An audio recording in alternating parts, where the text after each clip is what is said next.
मयूरभंज जिला झारपोखरिया थाना अंचल एक कथित लोन ठकई घटना सामना को आसी। पीड़िता मानक अभियोग अनुसार झारपोखरियार 3 जन महिला मंजू राय, मीना पिंधाणी और मालती नायक कुलियणा थाना अधीन पारियाकुली, तितिरी एवं प्रतापपुर ग्रामर महिला मानकु लोन कराई देवार प्रतिश्रुति देथिले। एथिपाई पान कार्ड सह विभिन्न बाबद टंका मध्य आदाय करिथिबा अभियोग होईछि।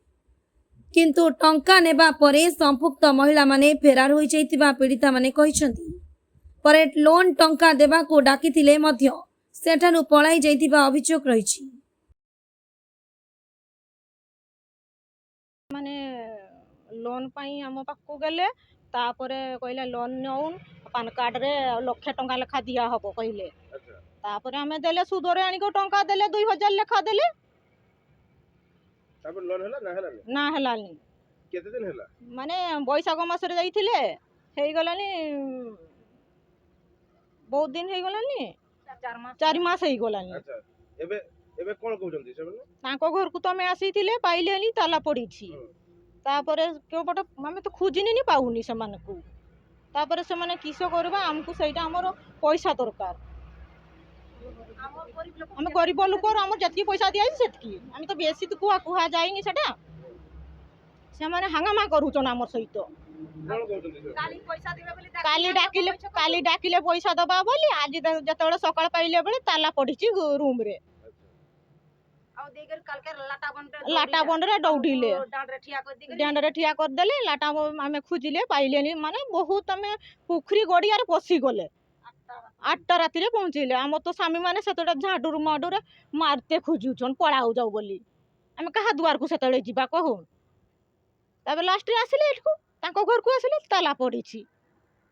जीता नहीं घर कुड़ियणा कोन हिची घटना कोन हिची जाइथिले 3 जण पैसा आते आमे बिलरू आसिकरी पैसा देइछे 2000 नेखा लोन करि दबा लखे नेखा आउ देकी काली जाइथिले।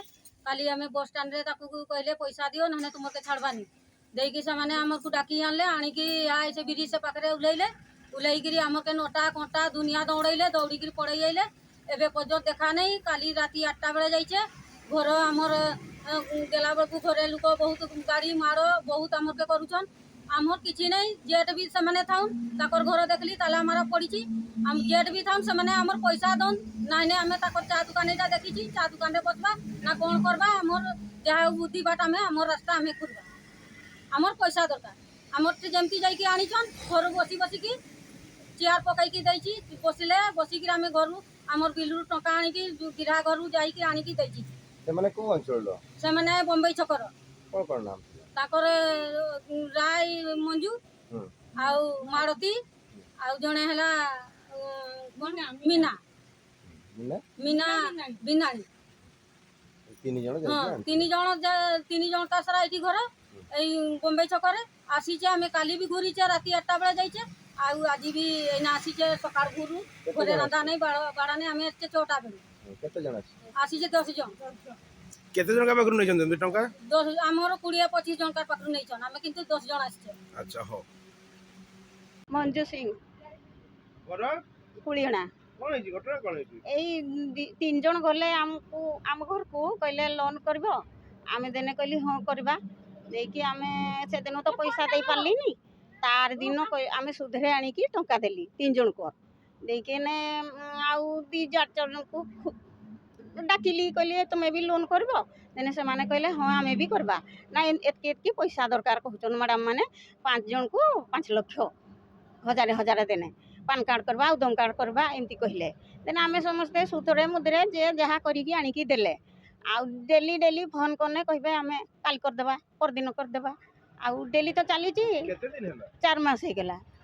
हां 10 तारीख दीजी बैसाख मास 10 तारीख केते लेखा देछि हमर देइ छी 2000 माझी हर माझे 2000 कहले हमर आउ आमको कहले आउ से दिन कहले आसो मैडम आउ बस स्टैंड को आउ मु कहली सर नाइनी 300 टंका अच्छी ना आसो तुम सांगे सांगे ऑटे भी चल जीवो लोन हो जीवो 2 दिन भितरे मुझे हो जीवो मु देकी दौड़ी दौड़ी गली देकी देली से दिन रु काई आउ सुनबान नहीं किछि नहीं। हां काली के नहीं थिले ए ମାଳତୀ ଆଉ ରାୟ ଆଉ ସେଇ ତାଙ୍କର ନାଁ କିସ ମିନା ତାଙ୍କ ଘର କେଉଁଠି ଜାଣିଛନ୍ତି? ଏ ବମ୍ବେ ଛକ ବମ୍ବେ ଛକ। ଆଜ୍ଞା ମାନେ କେତେ ଟଙ୍କା ଲୋନ ଦେବେ ବୋଲି କହୁଛନ୍ତି? ଲକ୍ଷେ ଲକ୍ଷେ ମାନେ କେତେ ଜଣକୁ? 5 ଜଣ କଲେ 5 ଜଣକୁ ଦିଆଯିବ। କେତେ ଜଣ ଥିଲ? ଆମେ ହେଇଯିବ 20-25 ଜଣ ହେଇଯିବା ଛୋଟ ହେଇଥିଲି ପାର୍ସନାଲି କହିଲେ ଜଣକୁ ଦେବେ ଲକ୍ଷେ ଲେଖା ଲକ୍ଷେ ଲେଖା ତୁମେ 5 ଜଣ ବସ ଲକ୍ଷେ ଲକ୍ଷେ ଦିଆଯିବ। ପାନ୍ କାର୍ଡ ଉଦ୍ୟମ କାର୍ଡ ରାଇଜର କଥା କହିଲେ ଆମେ ବିଶ୍ୱାସରେ ଧାର ମାର କରିକି ସୁଧରେ ଆଣିକି ଏଇନା ସୁଧ ଗଣୁଛି ଗରିବ ଲୋକ। ଆଜି ବମ୍ବେ ଛକ ବଜାରକୁ ଆସିଛ ତାଙ୍କ ଘରକୁ? ହଁ ହଁ କଣ କହୁଛନ୍ତି? ସେମାନେ ତ ନାହାନ୍ତି ଘରେ ତାଲା ପଡ଼ିଛି ଆଉ ଜଣଙ୍କ ଘରେ ତ ଭିତର ଆଡ଼ୁ କବାଟ ଦିଆ ହେଇଛି ପିଟୁଛି ଯେ ଆଉ ଖୋଲୁନାହାନ୍ତି। କଣ ଚାହୁଁଛ? ଆମେ କ'ଣ ଚାହିଁବା ଆମର ପଇସା ଦରକାର ଆମର ପଇସା ଫେରସ୍ତ ଆମର କିଛି ଝାମେଲା କରବାନି ଆମେ ପଇସା ଦରକାର ଆମର ଯେତିକି ଲୋକ ହଁ ଏହାପରେ ଅନେକ ପୀଡ଼ିତ ମହିଳା ଏକତ୍ରିତ ହୋଇ ଅଭିଯୁକ୍ତଙ୍କ ଘରକୁ ଯାଇଥିଲେ। ତେବେ ଘରେ ତାଲା ପଡ଼ିଥିବା ଦେଖି ସେମାନେ ଝାରପୋଖରିଆ ଥାନାରେ ଲିଖିତ ଅଭିଯୋଗ କରିଥିଲେ। ଘଟଣାକୁ ଗୁରୁତ୍ୱର ସହ ନେଇ ଝାରପୋଖରିଆ ଥାନା ପକ୍ଷରୁ ତଦନ୍ତ ଆରମ୍ଭ ହୋଇଥିବା ବେଳେ ଦୋଷୀଙ୍କ ବିରୋଧରେ ଦୃଢ଼ ପଦକ୍ଷେପ ନିଆଯିବ ବୋଲି ଥାନା ଅଧିକାରୀ ଆଶ୍ୱାସନ ଦେଇଛନ୍ତି। ପୀଡ଼ିତାମାନଙ୍କ ଦାବି ସେମାନଙ୍କଠାରୁ ନିଆଯାଇଥିବା ଟଙ୍କା ଯଥାଶୀଘ୍ର ଫେରସ୍ତ କରାଯାଉ ଏବଂ ଦୋଷୀଙ୍କ ବିରୋଧରେ କଡ଼ା କାର୍ଯ୍ୟାନୁଷ୍ଠାନ ନିଆଯାଉ। ଉଲ୍ଲେଖନୀୟ କଥା ହେଉଛି ଏହି ଘଟଣାର ସତ୍ୟତା ସମ୍ପର୍କରେ ସମ୍ପୃକ୍ତ ପକ୍ଷର ପ୍ରତିକ୍ରିୟା ଏପର୍ଯ୍ୟନ୍ତ ମିଳିନାହିଁ। ପୋଲିସର ତଦନ୍ତ ପରେ ଘଟଣାର ପ୍ରକୃତ ସତ୍ୟ ସାମ୍ନାକୁ ଆସିବ। ମୟୂରଭଞ୍ଜରୁ କଲ୍ୟାଣୀ ମହାପାତ୍ରଙ୍କ ରିପୋର୍ଟ, ଧନୁଷ ଏକ୍ସପ୍ରେସ୍।